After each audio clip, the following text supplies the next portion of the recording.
নমস্কাৰ, আসসালামু আলাইকুম। মই ফাৰহান আপোনালোকক মোৰ চেনেলটোলৈ স্বাগতম জনাইছোঁ। আশা কৰোঁ আপোনালোক ভালে আছে। আজি আকৌ এটা ভিডিঅ' লৈ আপোনালোকৰ ওচৰলৈ আহিছোঁ। আজি আকৌ আমাৰ সকলোৰে প্ৰিয়, মৰমৰ, শ্ৰদ্ধাৰ, হিয়াৰ আমঠু, প্ৰাণৰ শিল্পী জুবিন দাৰ কথাই পাতিব বিচাৰিছোঁ। আচলতে মোৰ জন্ম 90 দশকত, বৰ্তমান মোৰ বয়স 29 বছৰ। এতিয়া কথা হ'ল কি, জুবিন দা সকলো প্ৰজন্মৰে অতি প্ৰিয় আছিল, অতি মৰমৰ আছিল। এনেকুৱা নহয় যে জুবিন দাৰ গান কেৱল ডেকাসকলে ভাল পাইছিল, বৃদ্ধসকলে ভাল পোৱা নাছিল, তেনেকুৱা নহয়।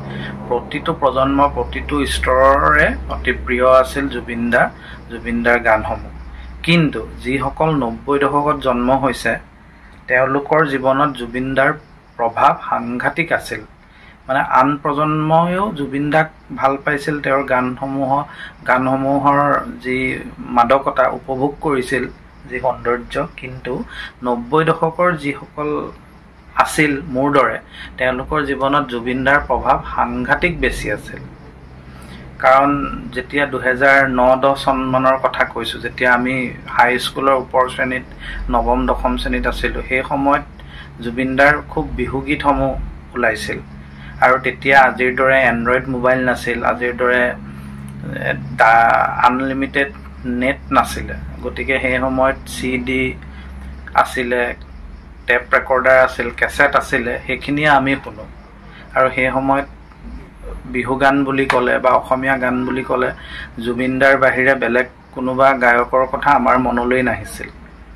গতিকে আমাৰ যি 90 দশকৰ যিটো প্ৰজন্ম, সেই প্ৰজন্মটোৰ যেতিয়া হাইস্কুলত পঢ়ি থাকোঁতে তেওঁলোকে প্ৰথমবাৰৰ বাবে যেতিয়া প্ৰেমত পৰিছিল বা প্ৰেমৰ যি মিঠা অনুভৱে তেওঁলোকক চুই গৈছিল, সেই সময়তো জুবিন দাৰ গানেই আটাইতকৈ বেছি তেওঁলোকক প্ৰভাৱিত কৰিছিল। বা জুবিন দাৰ গানৰ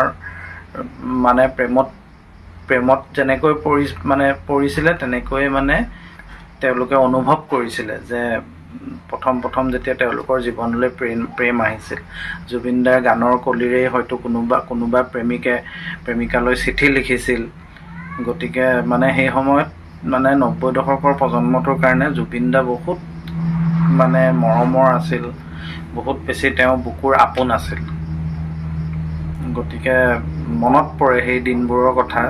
সেই সময়ত আজিৰ দৰে এনেকৈ এণ্ড্ৰইড ফোন নাছিল, ডাটা নাছিল, মন গ'লেই ইউটিউবত জুবিন দাৰ গান শুনিব পৰা নগৈছিল। বা এই যিবোৰ এপ আছিলে এতিয়া, স্পটিফাই, সেইবোৰ একোৱেই নাছিলে।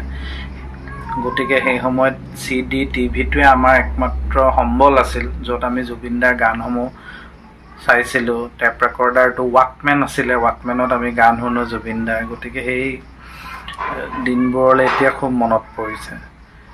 গতিকে সেই সময়তে আমি জুবিন দাক বহুত বেছি আমি ভাল পাইছিলোঁ সকলোৱে। তেওঁৰ গানসমূহ, বিহুগীতসমূহ সেই সময়ত জোনবাই, জোনমণি, অঞ্জনা, কিমান বিহু কেছেট আছিলে, বিহুৰ চিনেমা আছিলে NK প্ৰডাকশ্যনৰ দ্বাৰা।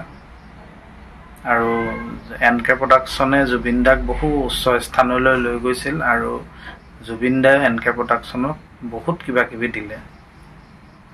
গতিকে সেই দিনসমূহ মনত পৰিছে এতিয়া। গতিকে 90 দশকৰ ল'ৰা ছোৱালীখিনিৰ কাৰণে জুবিন দা জীৱনৰ এটা আশা আছিল, জীৱনৰ এটা হেঁপাহৰ নাম আছিল জুবিন দা। গতিকে তেওঁ কৈ গৈছিল যে মই যেতিয়া নাথাকিম এই পৃথিৱীত, তেতিয়া মোৰ গানসমূহ ৰাইজে নতুনকৈ আৱিষ্কাৰ কৰিব। সঁচাকৈ এতিয়া জুবিন দা নাই আমাৰ মাজত, কিন্তু তেওঁৰ যিবোৰ গান, মায়া মাথো মায়া বা বাটৰে শেষতে বাট চাওঁ তোমালে, এনেকুৱা বিভিন্ন গান আছে, যিবিলাক গান আমি নতুনকৈ অনুভৱ কৰিছোঁ, আৱিষ্কাৰ কৰিছোঁ। আৰু এনেকুৱা লাগিছে যেন জুবিন দায়ে হয়তো তেওঁৰ এই যি মহাপ্ৰস্থান, সেই মহাপ্ৰয়াণৰ কথা হয়তো তেওঁ আগতেই জানিছিল নেকি, তেনেকুৱা অনুভৱ হৈছে এতিয়া, যেতিয়া তেওঁৰ এই গানবোৰ শুনিছোঁ, মায়া মাথো মায়া। বা তেওঁৰ যিটো ৰীতা চৌধুৰী বাইদেউৰ লগত যিটো অন্তিম তেওঁৰ পডকাষ্ট, তাত তেওঁ কৈছে যে মই মেচিন নহয়। তো সেই কথাটো শুনি মোৰ তেওঁৰ সেই গানটো, আমি যেন একোটা যন্ত্ৰ, সেই গানটোলৈ মনত পৰিছে। গতিকে 90 দশকৰ প্ৰজন্মটোৱে আচলতে বহুত বেছি মনত কষ্ট পাইছে, আঘাত পাইছে। ময়ো তাৰে এজন প্ৰতিনিধি সেই প্ৰজন্মটোৰে। তো আমাৰ কাৰণে জুবিন দা মানে হিৰো আছিল, আমাৰ কাৰণে একোটা আদৰ্শ আছিল। আন সকলেও খুব ভাল পায়। আজিৰ যি জেনজি প্ৰজন্ম, তেওঁলোকেতো জুবিন দাক মোবাইলত পাইছে, মানে ইনষ্টাগ্ৰামত পাইছে গান, কিন্তু আমাৰ প্ৰজন্মটোৱেতো তেনেকৈ আমি পোৱা নাছিলোঁ। মোৰ এতিয়াও মনত আছে যে মই পকেটমনিৰ পইচা জমা কৰি জুবিন দাৰ মানে কেছেট কিনিছিলোঁ, তেওঁৰ CD ভাড়ালৈ আনি চাইছিলোঁ। গতিকে আমাৰ প্ৰজন্মটোৱে জুবিন দাক যেনেকৈ অনুভৱ কৰিছিল, সেইটো এটা বৰ বেলেগ ধৰণৰ আমেজ আছিল, সুকীয়া মাদকতা আছিল। তো আজি জুবিন দা নাই, গতিকে এই কথাবোৰ খুব মনত পৰিছে। 90 দশকৰ ল'ৰা ছোৱালীখিনিৰ মানে প্ৰেমৰ লগত জুবিন দাৰ মানে ওতঃপ্ৰোত সম্পৰ্ক আছিল, কাৰণ তেওঁলোকে প্ৰেমতো পৰিছিলে। জুবিন দাৰ গান শুনি শুনিয়ে তেওঁলোকে হয়তো ক'ৰবাত নিজৰ প্ৰেমিকক প্ৰেয়সীক বিচাৰি পাইছিল। সকলোতে জুবিন দা আছিল। গতিকে এইখিনি কথাই আজি ক'বলৈ মন গ'ল আপোনালোকৰ কমেণ্ট বক্সত জনাবচোন যে 90 দশকৰ আপোনালোকৰ কেনে অনুভৱ জুবিন দাক লৈ।